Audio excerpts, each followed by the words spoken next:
Dans notre film « La falsification de l'histoire écrite », nous avons parlé de la falsification historique globale en prenant l'exemple de la contrefaçon des anciens textes sources et des œuvres de littérature.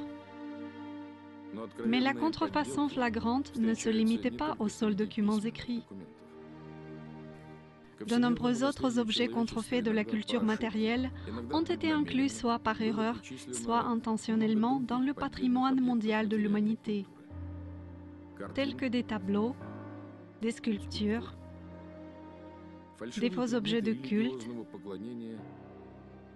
et des artefacts soi-disant antiques. Certains de ces objets ont été stylisés à l'ancienne expressément, d'autres ont été mal datés. Mais dans les deux cas, ils empêchent de former une idée juste sur l'histoire de l'humanité à la majorité d'entre nous.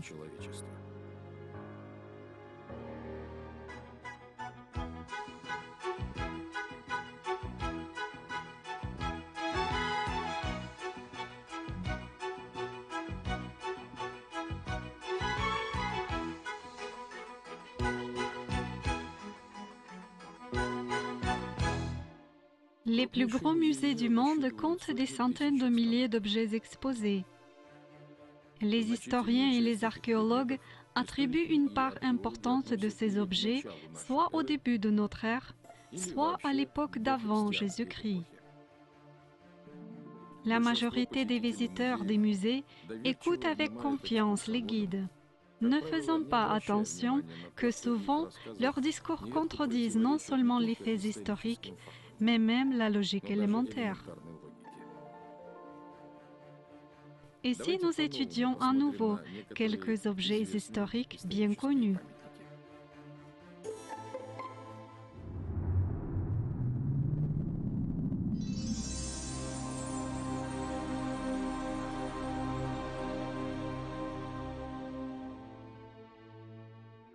Des centaines de sculptures des grands personnages du passé sont parvenues jusqu'à nos jours. Pratiquement toujours, leur réalisation est d'un haut niveau artistique.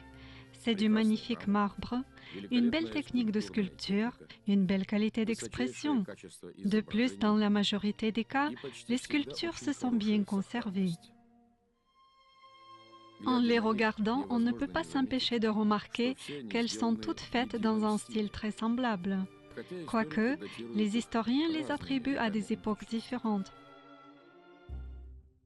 Voici Socrate, voici Zeus, et ici c'est Alexandre le Grand, Caligula, Charlemagne. Également, plusieurs sculptures représentent des personnages avec des visages bien rasés et soignés. Par exemple, les sculptures de César et de Néron. Mais ils ont vécu dans l'Antiquité, soi-disant au IVe, Ve siècle d'avant notre ère. Avec quoi se rasait-il la barbe? Le fer et l'acier sont apparus seulement au Moyen Âge. Utiliser à cet effet des outils en bronze s'avère difficile, pour ne pas dire impossible. Mais les historiens n'en sont nullement confus.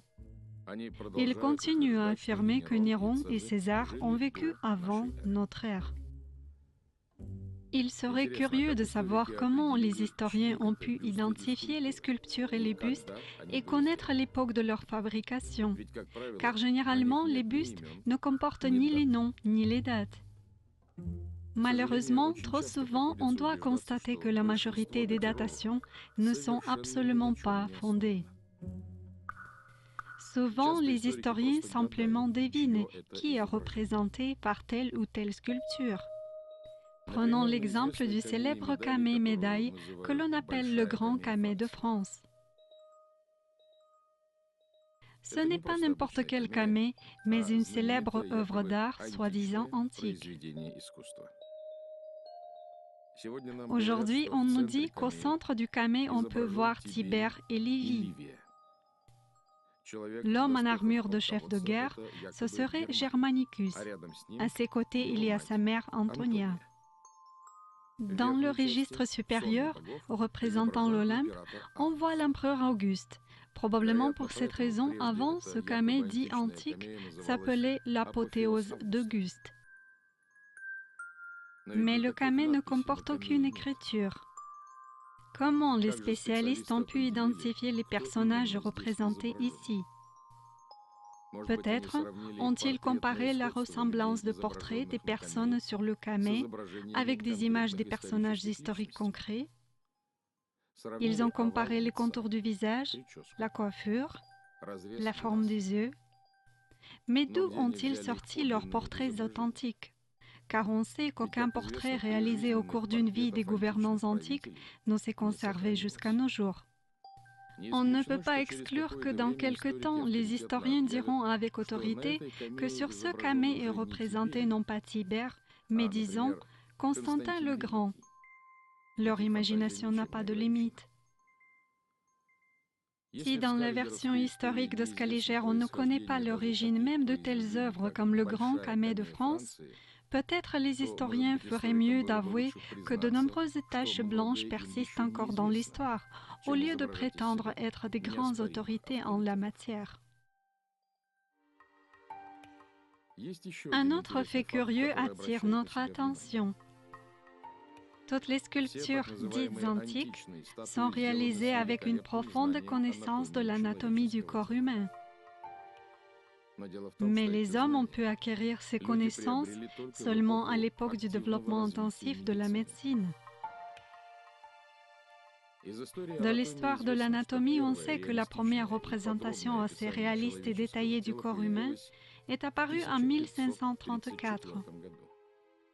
C'était le travail d'un chirurgien, André Vézal, la structure du corps humain.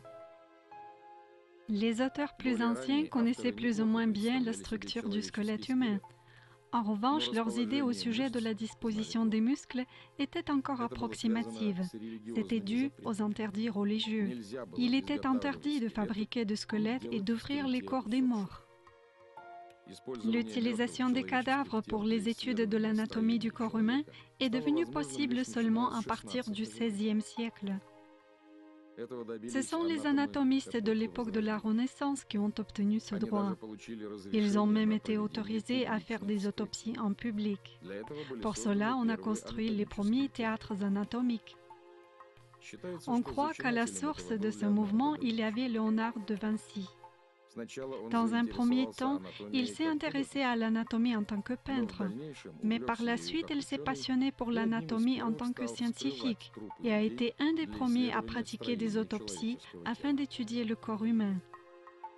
On croit que c'est le travail de Léonard qui a eu beaucoup d'influence sur André Vézal. Ainsi, c'est seulement au XVIe siècle que les peintres et les sculpteurs ont eu la possibilité d'étudier l'anatomie des muscles, et seulement après avoir compris la disposition des muscles sous la peau, ils ont commencé à représenter le corps humain de façon vraiment réaliste. Il n'est pas alors étonnant que sur les images du XIe, XVe siècle, on représentait les hommes sans dessiner la musculature, soit assez schématiquement. Et maintenant, regardons les sculptures dites antiques. Voici la statue du discobole, qui aurait été créée au 5e siècle avant notre ère. Avec quel zèle et art, l'antique sculpteur a transmis les moindres détails du corps humain. Il est évident qu'il connaissait déjà parfaitement bien la disposition des muscles. Un autre exemple, le célèbre sarcophage de marbre du Sidon, le dit sarcophage d'Alexandre le Grand. Les historiens affirment que cette œuvre a été réalisée à la fin du IVe siècle avant notre ère. Les côtés longitudinaux du sarcophage sont décorés de reliefs représentant la bataille des troupes d'Alexandre le Grand avec les Perses. Cette grande composition est faite de personnages en plein mouvement et transmet d'une façon très convaincante le point culminant de la bataille. Les figures sur le sarcophage se sont très bien conservées. Sont perdus quelques détails réalisés en métal et des parties des armes des guerriers. Ici aussi, nous pouvons voir que la réalisation des figures est fidèle à l'anatomie humaine. En regardant ces sculptures, involontairement surgit une question. Si même au XVe siècle, les peintres ne connaissaient pas la disposition de la musculature, comment pouvait-on le savoir à une époque plus ancienne? Peut-être l'Antiquité était une période de l'essor non seulement des arts mais aussi de la médecine. Voilà pourquoi les sculpteurs antiques pouvaient facilement étudier la structure du corps humain. Dans ce cas, pourquoi ces savoirs ont été perdus plus tard? Il est fort probable que toutes ces œuvres dites antiques ont été réalisées non pas avant notre ère, mais à l'époque de la Réforme protestante, lorsqu'on a commencé à implanter la version historique de Scaliger. Les sculptures ont été fabriquées dans quelques ateliers européens peu nombreux. À cette époque, on a commencé à éditer de nouveaux manuels d'histoire qu'il fallait doter d'aides visuelles concernant la belle Antiquité. Ça paraît compliqué seulement aux premiers abords, car les sculptures antiques réellement remarquables ne sont pas nombreuses. Il était tout à fait réalisable de les fabriquer toutes en quelques dizaines d'années. À l'époque de la Renaissance, il y avait des sculpteurs qui se spécialisaient dans ce genre de faux. L'un d'eux a même mérité le nom Antico, ou l'antique. Même le grand Michel-Ange est devenu célèbre grâce à un faux. Le jeune Michel-Ange, que personne ne connaissait encore, a fabriqué une statuette de Cupidon. Un certain Baldassare del Milanese a proposé de la revendre en tant qu'une authentique œuvre antique. L'affaire a marché. La statuette est devenue célèbre. Le faux a été rapidement découvert, mais Michel-Ange est arrivé à Rome en tant que sculpteur déjà célèbre, soi-disant capable de rivaliser avec des maîtres antiques. C'est suite à cela que le jeune sculpteur a décroché ses premières grosses commandes. En 1864, un collectionneur d'antiquités, Don Olivo, a emmené de Florence un superbe buste du poète Girolamo Benivieni. Ce buste a été vendu aux enchères pour une fortune et s'est retrouvé au Louvre. Mais en 1867, on a appris que le buste était l'œuvre du sculpteur Giovanni Bastianini. Un scandale énorme a éclaté. C'étaient des professionnels qui s'indignaient le plus. Au résultat, le buste a déménagé dans le musée des arts décoratifs. Un sculpteur, Yuri Roukhoumovski, a été l'auteur de toute une série d'antiques ou de faux chefs-d'œuvre dits antiques. C'est la dite tiare de Saïta Farnèse qui lui a valu la gloire mondiale et qu'il a vendu au Louvre en 1895 en tant qu'un chef-d'œuvre authentique grec daté du IIIe siècle d'avant notre ère. Pour ce faux, les Français ont payé à Roukhoumovski 200 000 francs. Quand on a révélé que les figurines sur la tiare ont été copiées des dessins dans l'Atlas de l'histoire de la culture, Roukhoumovski a confirmé sa paternité. Mais on ne l'a pas cru. À ce moment, il a montré sa série d'antiquités. Après ce scandale, la direction du Louvre a ordonné de mettre la tiare dans la salle des arts modernes appliqués. Malheureusement, ce n'était pas le seul faux acheté par le Louvre. En 1939, l'administration du Louvre a fait l'acquisition d'un soi-disant ancien chef-d'œuvre site d'une corne à boire, ou riton. Il faut remarquer qu'en 1908, le musée historique à Moscou en avait acheté un identique. Ces deux œuvres sont sorties de l'atelier des frères Goman, à Ochakov. Ils étaient à la tête d'une firme qui fabriquait ce genre de faux sur commande des orfèvres. Parmi les clients de la firme, il y avait des musées de Russie, d'Allemagne, de France, d'Angleterre, de Grèce, d'Italie. Ils avaient développé un réseau de prête-noms. Par exemple, une certaine paysanne en Utah du village Perutino s'est présentée plusieurs fois dans des musées en proposant de vendre des antiquités. Elle rapportait en détail et de façon convaincante où et dans quelles circonstances elle avait trouvé ces objets. La firme d'Egoman a même organisé pour un collectionneur la possibilité de faire une trouvaille par lui-même. Après avoir fouillé un tombeau ancien, le collectionneur a trouvé comme par hasard des objets anciens uniques. En réalité, c'était bien sûr des faux, que l'Egoman avait déposés dans le tombeau avant. Mais on considère comme le roi des fausses antiquités le célèbre Alceo de Senna. C'était un falsificateur de génie qui fabriquait des sculptures dites athéniennes, stylisées à l'antique, celles stylisées gothiques, aussi des sarcophages en marbre et même des statuettes anciennes de 3000 ans. Pendant plusieurs années, son atelier a approvisionné le marché en fausses antiquités. Dans des collections privées et dans des musées d'Europe et d'Amérique, on pouvait rencontrer des sculptures réalisées dans l'atelier du de Senna. On les attribuait à Donatello, à Verrocchio, à Mino da Fiesole, à Rossellino et à d'autres coryphées de l'époque de la Renaissance. En 1927, de Senna s'est dévoilé publiquement. Est-ce la peine de dire qu'on ne l'a pas cru? Les derniers incrédules ont été convaincus par un film tourné dans l'atelier du de Senna. Sous l'objectif de la caméra, le sculpteur réalisait tranquillement son dernier faux, cette fois légal, une statue antique d'une déesse. Mais souvent, une étude impartiale des trouvailles dites antiques n'est pas dans les intérêts des musées, qui ignorent les autorévélations des faussaires.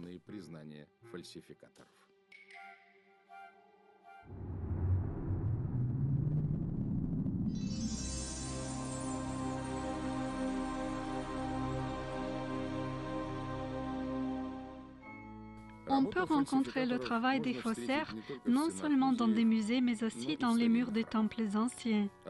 Par exemple, l'une des falsifications les plus scandaleuses de ces derniers temps, c'est la falsification des fresques à l'Hospice du Saint-Esprit et à l'église de Sainte-Marie dans la ville allemande de Lübeck. L'histoire de cette falsification a débuté en 1942, quand, suite au bombardement, une partie du plâtre de l'église s'est effondrée et en dessous sont apparues des peintures du XIIIe siècle. En 1948, après la guerre, on a décidé de restaurer ces fresques. L'administration de la ville a engagé en tant que restaurateur un certain Dietrich Fey. C'était un choix assez étrange, car Fey avait déjà un casier pour la falsification d'œuvres d'art. Fey, à son tour, a engagé un assistant Lothar Malskat, qui était également un grand spécialiste de faux. Après la fin des travaux, Fey et Malskat ont déclaré que dans la galerie de l'église, ils ont réussi à découvrir des peintures anciennes qui étaient cachées sous des couches plus récentes. 3 ans plus tard, une ouverture solennelle de l'église restaurée de l'hospice a coïncidé avec le 700e anniversaire de la ville. Pour marquer cet événement, on a même sorti un timbre spécial. Il aurait été possible que ces fresques soient toujours considérées comme authentiques si l'administration avait remis une distinction aux 2 spécialistes. Mais seul Dietrich Fey a été récompensé et Malskat n'a rien reçu. Il s'est vexé et a avoué en public qu'à la demande de Fey, il a décapé les fresques du XIIIe siècle et refait des nouvelles par-dessus d'après des photos conservées. Une commission spéciale a étudié les fresques et s'est prononcée sur le mensonge de Malskat. Alors le restaurateur virtuose a demandé aux membres de la commission de regarder plus attentivement les visages des saints. La commission a regardé et s'est écriée. Les saints avaient les visages de Gengis Khan, de Raspoutine, de Marlène Dietrich et même de la sœur de Malskat. Le scandale a pris l'ampleur et la commission a découvert d'autres chefs-d'œuvre des restaurateurs, en particulier des faux de fresques dans l'église de Sainte-Catherine, toujours à Lübeck. À ce sujet, on a appris que Malskat n'avait même pas gratté les anciennes fresques, mais qu'il a simplement peint les nouvelles par-dessus. Malheureusement, plus tard, on n'a pas réussi à restaurer ces anciennes peintures du XIIIe siècle. Dans l'histoire de l'architecture, à part la falsification matérielle, on peut aussi rencontrer la falsification chronologique.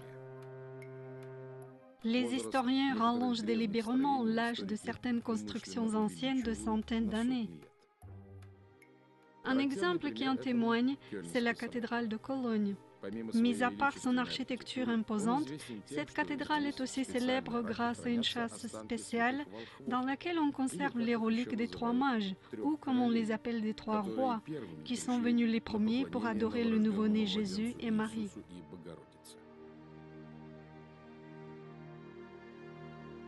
On croit que la construction de la cathédrale a débuté en 1248. Les historiens énoncent même une date précise, le 15 août de 1248. On suppose que la construction de la cathédrale a duré plus de 300 ans pour être achevée approximativement en 1560. Dans les éditions concernant l'histoire de la cathédrale de Cologne, il est écrit qu'après le XVIe siècle, on ne faisait plus que des rénovations partielles, mais globalement, son apparence n'avait presque pas changé. En vérité, cette affirmation des historiens ne correspond pas à la réalité, pour ne pas en dire plus. Ceci est un chemin de la cathédrale de Cologne publié dans une brochure que l'on peut se procurer chez les servants de cette église. Ici, on a visualisé les parties construites durant le Moyen Âge, puis au XIXe et même au XXe siècle. L'auteur de la brochure, le professeur Arnold Wolff.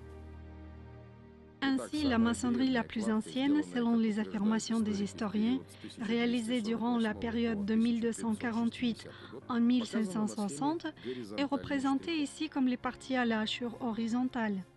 Les voici. C'est étonnant, mais la maçonnerie la plus ancienne ne fait qu'une petite partie du bâtiment moderne, soit à peu près la moitié de la fondation de la cathédrale. Toutes les autres maçonneries ont été faites après 1826. Il apparaît que la cathédrale que nous pouvons voir aujourd'hui a été presque entièrement construite au XIXe siècle. Et l'histoire scaligérienne veut nous persuader que nous avons affaire à une cathédrale du Moyen Âge. Comment est-ce fondé? Est-ce qu'on dispose de représentations authentiques médiévales de la cathédrale de Cologne? Dans la brochure d'Arnold Wolff, on ne montre qu'une gravure de 1836. Probablement, la construction de la cathédrale de Cologne a commencé approximativement en 1825 et s'est achevée dans les années 30 du XIXe siècle. C'est-à-dire, la construction a duré environ 10 ans. Sur la gravure de 1836, un peintre a dessiné la dernière étape de la réalisation du temple. Par la suite, la cathédrale a été plusieurs fois rénovée et même reconstruite, mais son apparence n'a quasiment pas changé. Néanmoins, un certain bâtiment très ancien se situait en effet à cet endroit avant. Sur le chemin, on peut voir que cette maçonnerie médiévale a été utilisée entre autres pour la construction de la cathédrale au XIXe siècle. La partie inférieure de la tour gauche a été construite de pierres du XIXe siècle. Dans les espaces entre ces pierres, on a calé des pierres du XIIIe, XVIe siècle. La partie supérieure de cette tour, ainsi que celle de la deuxième, ont été entièrement construites seulement au XIXe siècle. Ça veut dire que l'ancien bâtiment situé à l'endroit de la cathédrale de Cologne moderne a été démonté au XIXe siècle et son matériel a été réutilisé pour élever un nouveau bâtiment. À ce propos, il est difficile à comprendre par quels moyens les archéologues modernes arrivent à dater les parties de la maçonnerie médiévale. Comment ils savent que ces pierres-là ont été posées en 1248 et celles-ci en 1560? Il n'existe aucune preuve d'une telle datation. On ne peut exclure que ces pierres ont été posées ici au XVIIe ou même au XVIIIe siècle. D'ailleurs, on ne peut pas juger de l'âge de tel ou tel bâtiment d'après son apparence. En voyageant à travers le monde et en étudiant les sites touristiques de différents pays, on ne doit pas croire tout ce que nous racontent les guides touristiques. Les histoires apprises par cœur qu'ils répètent jour après l'autre, souvent ne sont absolument pas fondées. Il n'y a pas de preuves documentaires. Et il est impossible de tracer l'histoire de nombreux monuments dits anciens au-delà du XVIIIe siècle de notre ère. Certains de ces monuments sont partiellement en construction même de nos jours, sous les yeux des touristes.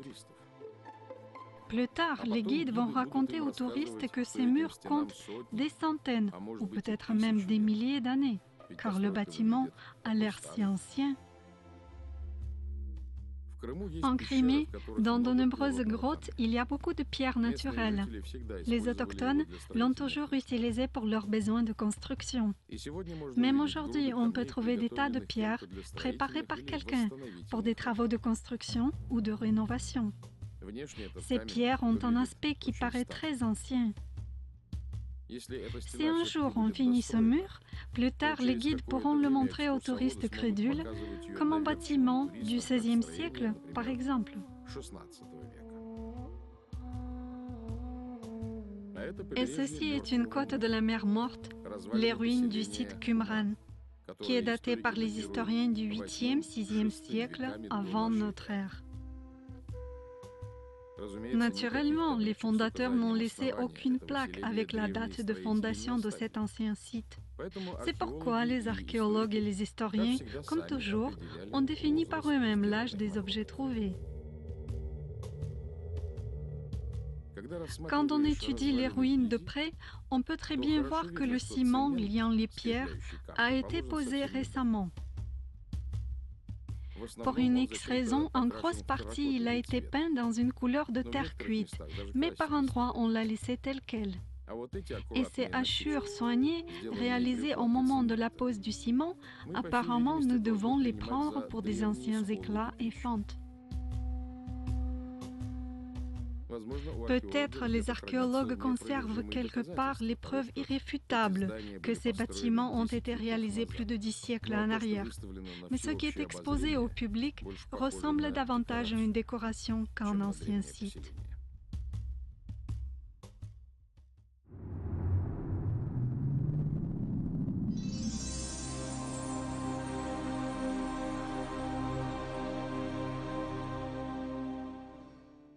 Habituellement, en arrivant dans un pays, les touristes y visitent au moins un musée. Si on n'a pas été dans un musée national historique ou archéologique, c'est comme si on n'avait pas touché à l'histoire ancienne de ce pays donné. Et dans le musée, tout est rangé dans l'ordre, tout est sous-signé. Quelques photos et voilà, on emporte avec soi un brin d'ancienneté. En même temps, peu de gens réfléchissent sur le nombre de faux conservés dans les collections archéologiques des musées de différents pays. En voici quelques exemples.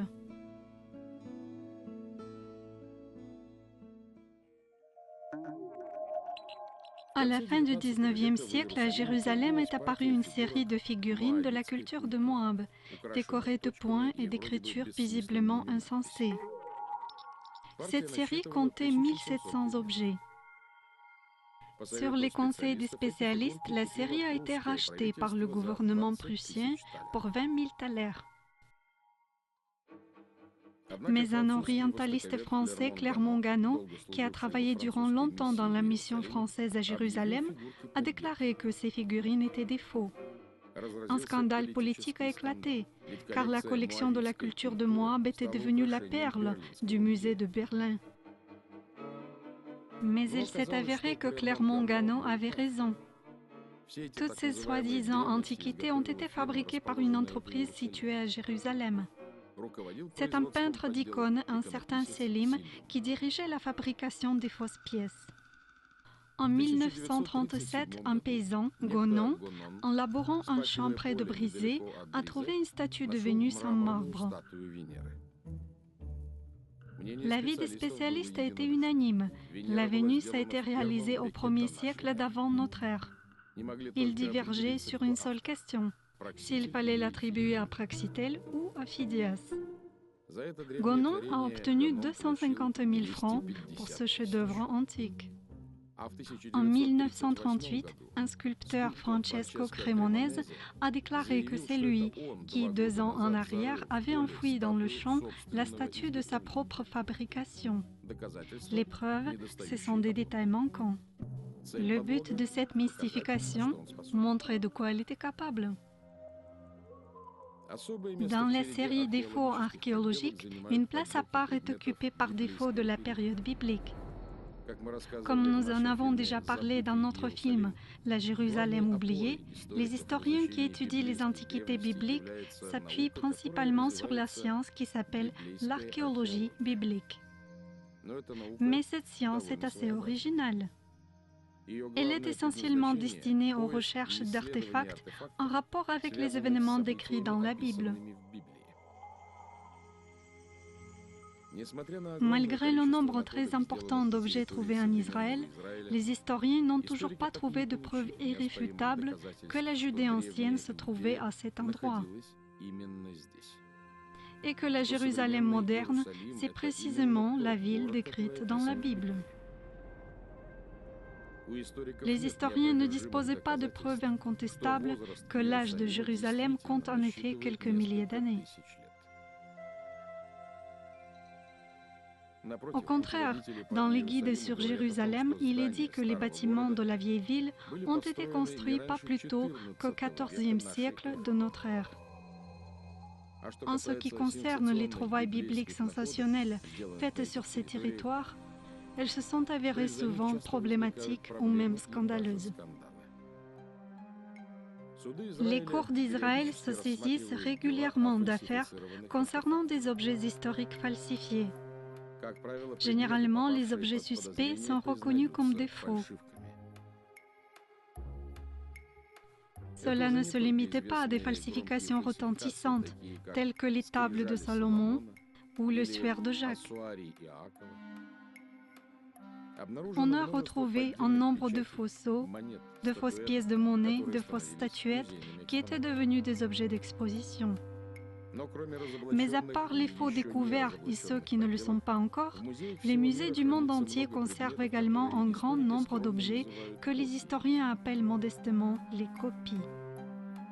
Ces copies ont été réalisées d'après des originaux qui toujours seraient perdus pour de diverses raisons. Les visiteurs du musée ne disposaient pas de moyens qui leur permettraient de savoir si les objets exposés dans les vitrines sont des originaux ou des copies ou carrément des faux. On est obligé de croire les historiens et les guides sur parole.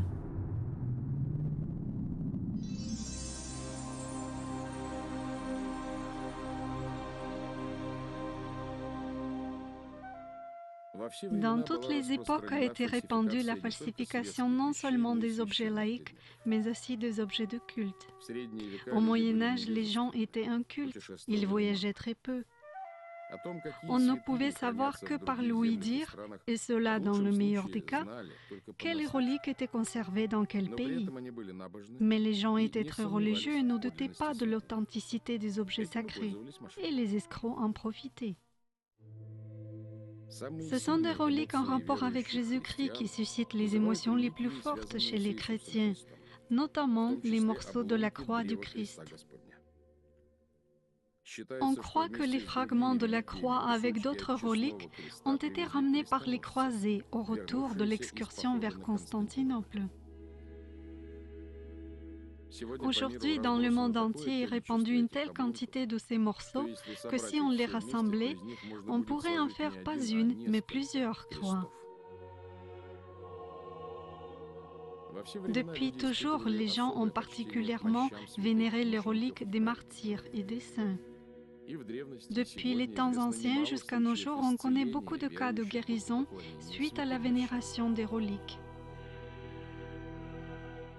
Malheureusement, parmi les vraies reliques se trouvaient aussi des fausses. Les escrocs n'ont jamais eu de scrupules quant à l'outrage des sentiments des croyants. Les falsificateurs ont contrefait des objets saints de toutes les religions. Vers la fin des années 70 du siècle passé, dans un magasin d'antiquités, un archéologue français, André Lemaire, a trouvé un objet de culte qui aurait été utilisé dans le temple de Salomon à Jérusalem. C'était un fruit de grenadier sculpté en os d'éléphant. Les scientifiques ont supposé que ce grenat en os a été une pomme de sceptre d'un des anciens grands prêtres parce que l'inscription en hébreu ancien qu'il portait indiquait « Don sacré aux prêtres de la maison du Seigneur ». Les historiens ont daté cet objet du 8e siècle avant notre ère. Le grenat changeait de propriétaire jusqu'à ce qu'en 1988, il ait été acheté par le Musée d'histoire d'Israël. Cet article était considéré comme une acquisition de grande valeur, car d'après l'opinion des spécialistes, c'était le seul objet du premier temple qui est parvenu jusqu'à nous. Il est possible que ce grenat en os ait toujours été considéré comme authentique, si la police du pays et la direction des antiquités d'Israël n'avaient pas démasqué les falsificateurs des antiquités. Les chercheurs en art, durant des mois, ont méticuleusement étudié cet objet à l'aide des technologies les plus modernes et ont conclu que c'était un faux. À ce jour, la liste de divers faux de culte est bien longue et malheureusement, elle ne cesse de se rallonger.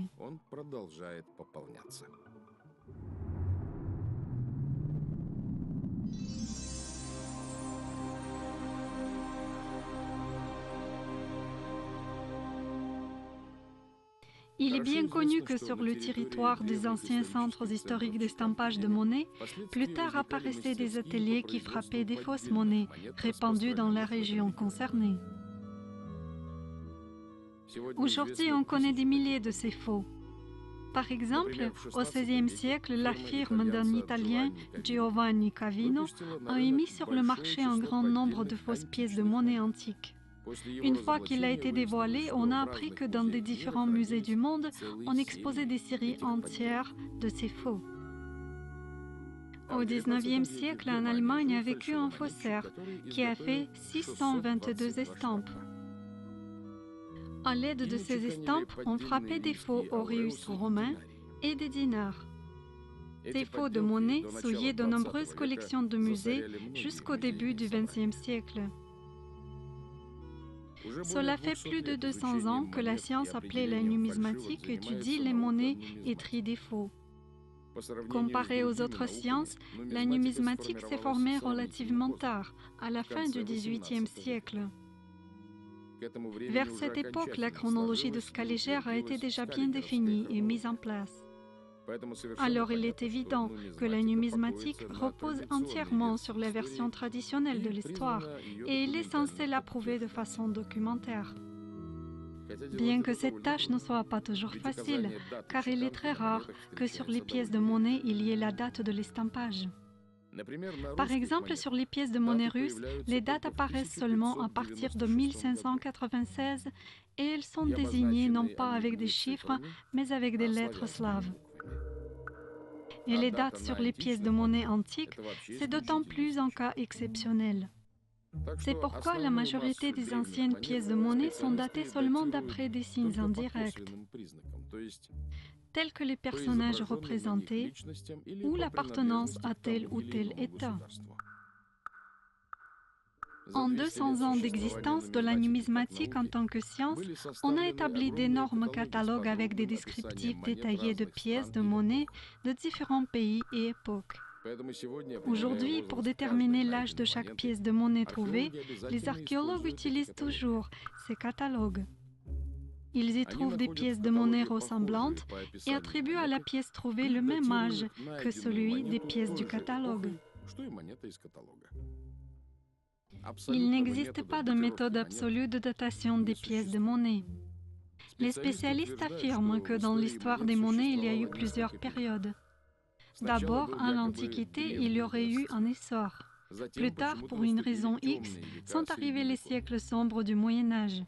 Du 8e au 13e siècle, l'émission régulière des pièces en or se serait arrêtée sur le territoire de toute l'Europe occidentale. Ensuite, cette période aurait cédé la place à un essor luxuriant à la Renaissance. Néanmoins, après une riche période de l'Empire romain qui aurait duré du 1er au 6e siècle de notre ère, la stagnation de l'estampage romain de presque 600 ans paraît assez bizarre. Un autre fait laisse également perplexe. Les pièces de monnaie en or antiques ne se distinguent pratiquement pas des pièces de l'époque du XIIIe-XVIIe siècle en matière de qualité de l'estampage et de la finesse des dessins. On a l'impression que toutes les pièces de monnaie de l'Europe occidentale, dites antiques, ont été frappées après le XVe siècle de notre ère. Simplement, elles ont été renvoyées dans le lointain passé par la chronologie scaligérienne. Un autre fait témoigne en faveur de l'hypothèse que les pièces antiques ont été frappées après le XIIIe siècle de notre ère. La majorité des pièces de monnaie connues aujourd'hui dites antiques, ce sont des pièces de monnaie uniques, c'est-à-dire existant en un seul exemplaire. Mais pour un système financier de n'importe quel pays, les pièces de monnaie uniques, c'est absurde. L'argent doit être suffisamment répandu, sinon cela n'a aucun sens. La fabrication des exemplaires uniques est intéressante uniquement pour les faussaires, car la grande quantité des pièces de monnaie du même type diminue leur valeur de collection et augmente le risque que le faussaire soit découvert. Bien sûr, une pièce de monnaie unique, c'est un rêve pour n'importe quel collectionneur. Mais dans les collections privées et celles des musées, on rencontre les pièces uniques tellement souvent que l'on peut penser qu'à l'époque de l'Antiquité, on estampait des pièces de monnaie qu'en un seul exemplaire, spécialement afin de satisfaire les souhaits des collectionneurs des siècles futurs.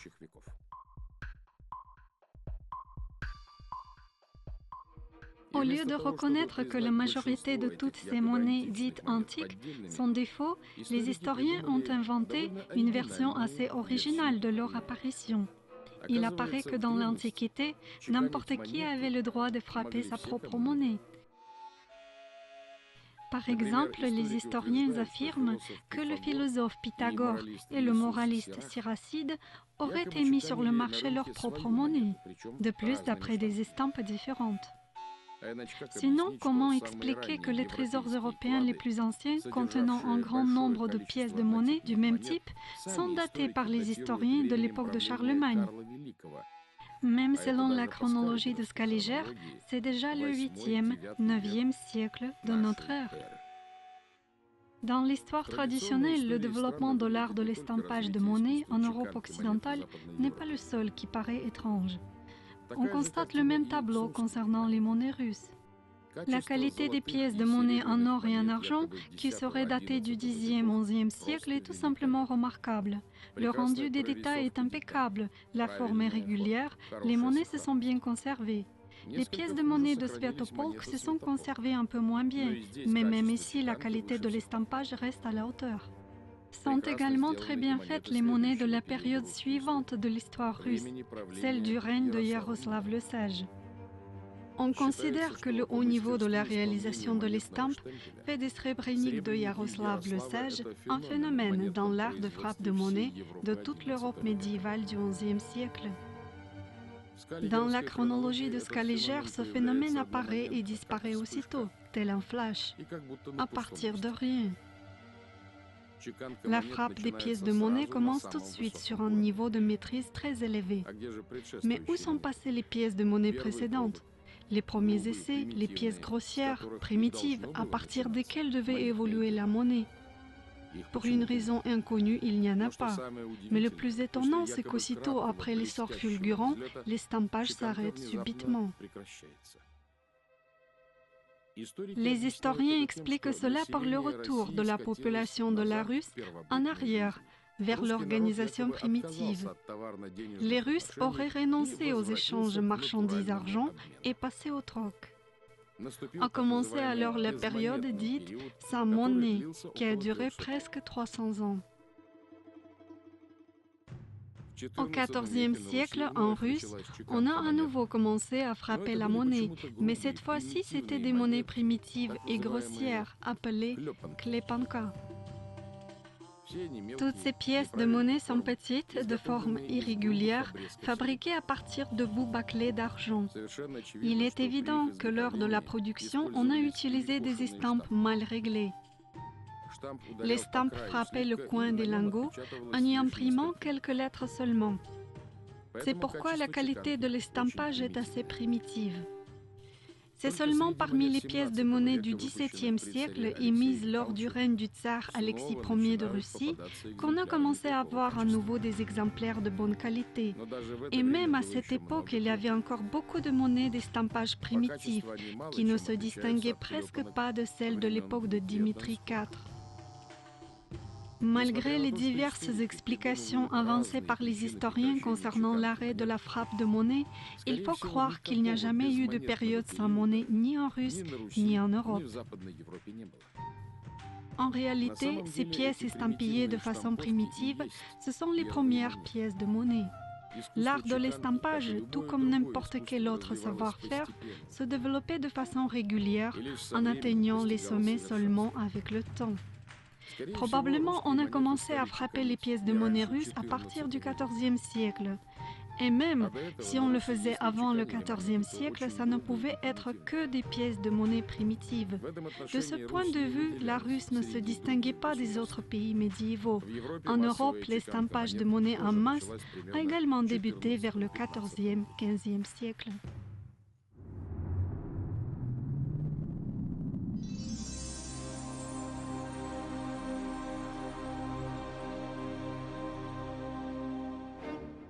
Il est connu que depuis toujours, les faussaires ne s'occupaient pas seulement de la fabrication des faux chefs-d'œuvre.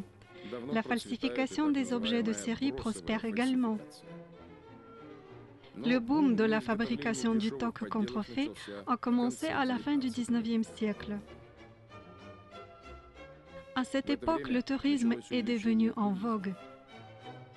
Des foules de touristes américains ont envahi l'Europe et l'Asie.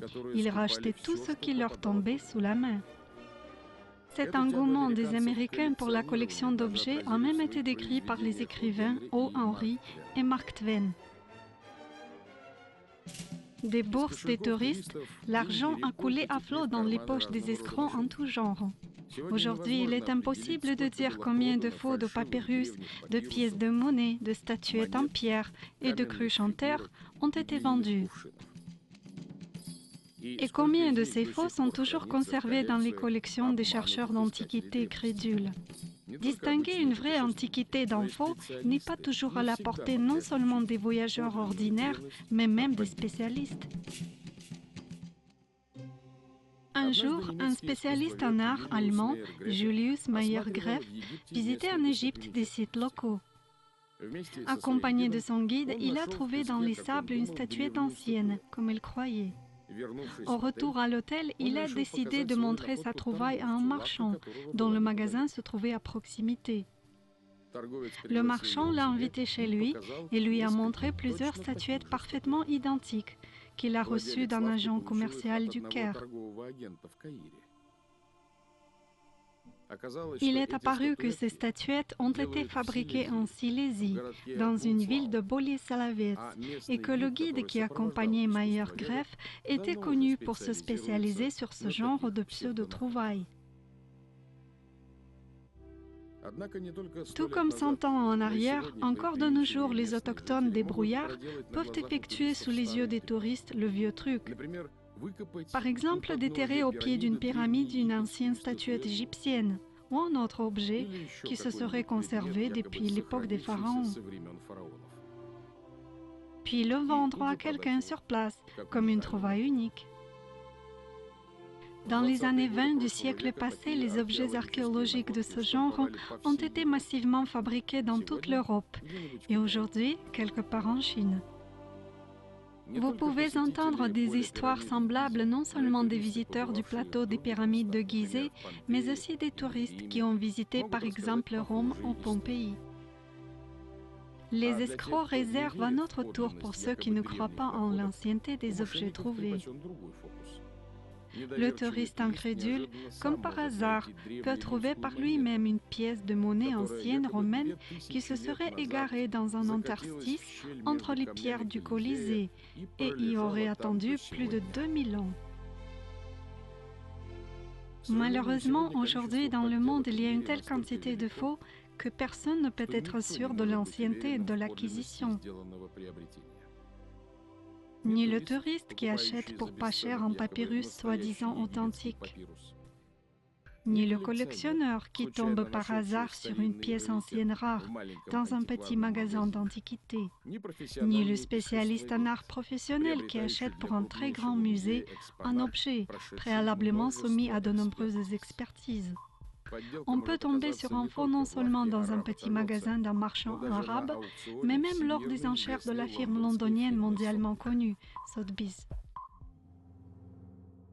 Aujourd'hui, il existe beaucoup de méthodes à l'aide desquelles les spécialistes déterminent l'authenticité et l'âge des monuments historiques et d'objets archéologiques. Malheureusement, aucune d'elles n'est absolue ni universelle. Il est encore plus regrettable que l'estimation de l'authenticité de ces objets se base sur des opinions vraiment subjectives des chercheurs et des experts. Souvent, ça a mené à des erreurs gravissimes, car il arrive fréquemment que les faux soient introduits dans la vie de façon discrète. Si durant la vie d'une génération le faux n'a pas été découvert, il devient avec le temps un objet authentique. Car pour les descendants, ce faux est déjà sanctifié par le temps et par l'autorité des propriétaires précédents.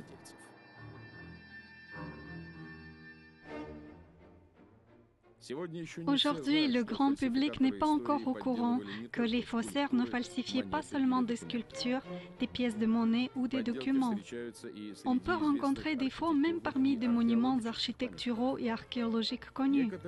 Certains d'entre eux ont même été attribués par l'UNESCO au patrimoine mondial historique. À ce sujet, regardez notre film suivant, Les trois grands faux.